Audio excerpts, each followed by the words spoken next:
the discus with the rim resting on the last joints of your fingers. Your thumb should rest on the top of the discus for control. The grip can vary. Some will grip with the fingers spread fairly evenly, while others will have the index finger and the adjacent finger held close together.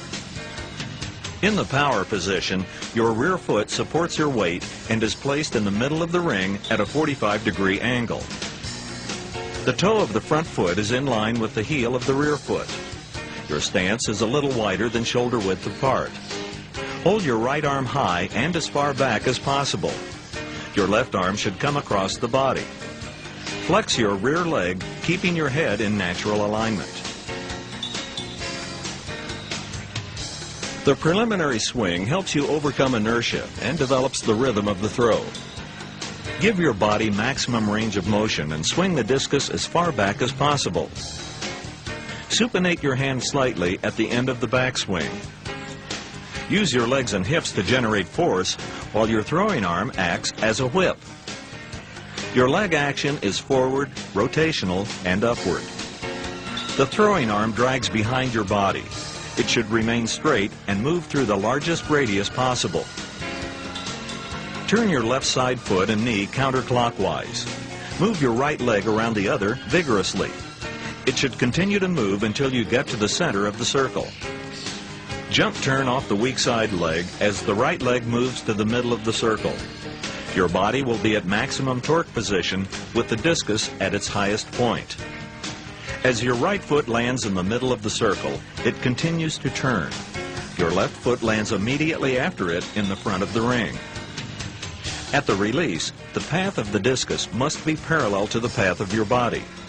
Only when this happens will the speed of your body complement the speed of your throwing arm.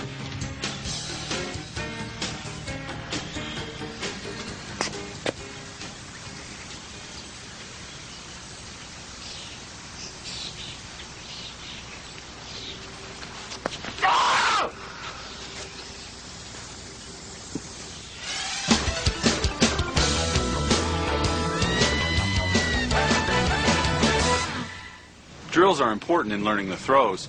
The following drills are ones I use to enhance the components of throwing the discus. The vertical throw works on the grip and release. As you keep your arm and wrist straight, release the discus with a clockwise spin into the air. The discus should keep an almost vertical position as it is released. In this drill, discus bowling, the athlete tries to roll the discus in a straight line. I usually use the lane lines on the track. Remember to keep your arms straight. Avoid flexing your wrist. The discus should roll off your index finger with a clockwise rotation.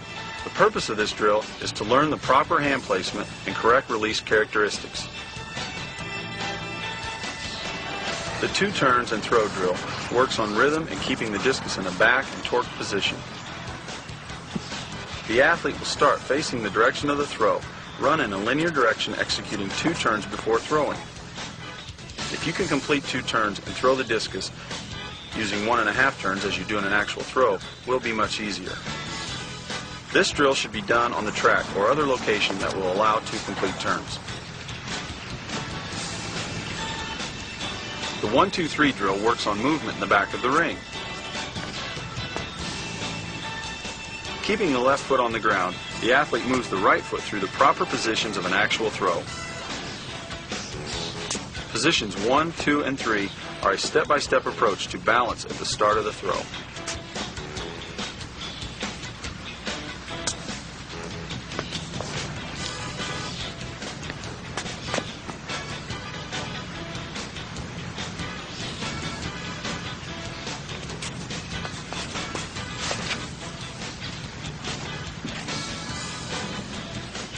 In the pivot drill, the athlete must be concentrated over the pivot leg.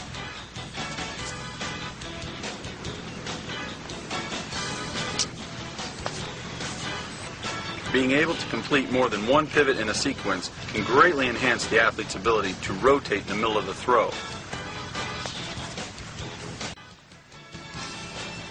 In the beginning stages of throwing, it's best to throw without a reverse. A reverse is when the athlete's body lifts off the ground and the feet switch places right before the throw. In the non-reverse, the athlete should block the left leg and arm. Continue to rotate the hips and drive the right side of the body forward, keeping the eyes on the release. This drill helps improve release technique from the power position.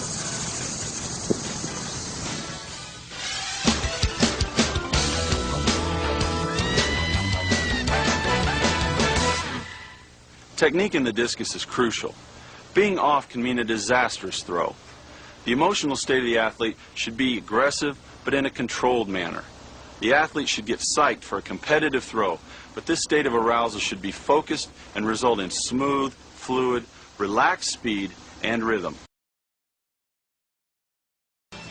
In the beginning stages of throwing, it's best to throw without a reverse. In the non-reverse, the athlete should block the left leg and arm. The discus is crucial. Being off can mean a disastrous throw. Get psyched for a competitive throw, but this state of arousal should be focused and result in smooth.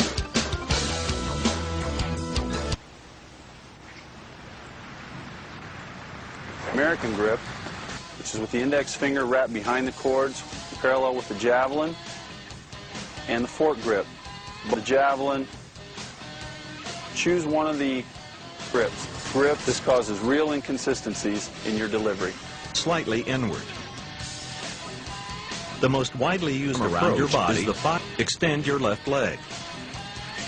Pull the javelin forward and bring the free arm around to provide contact with the ground. Continue forward over your left foot.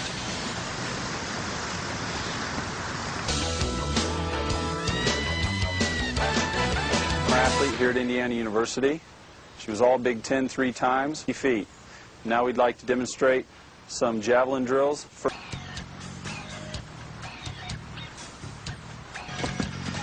We use this drill,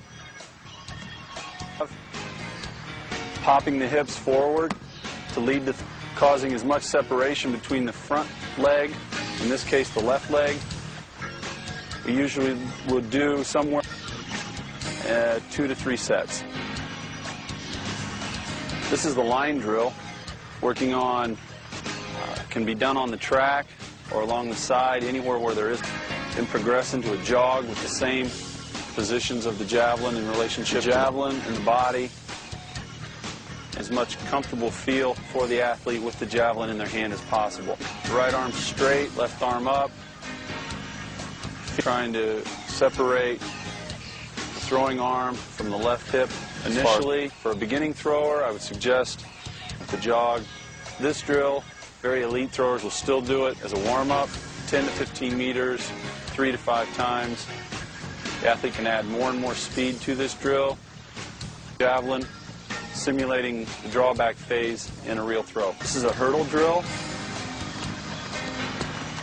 Moving her right leg up and the left leg coming through and down. She's not trying to jump over the hurdles as much.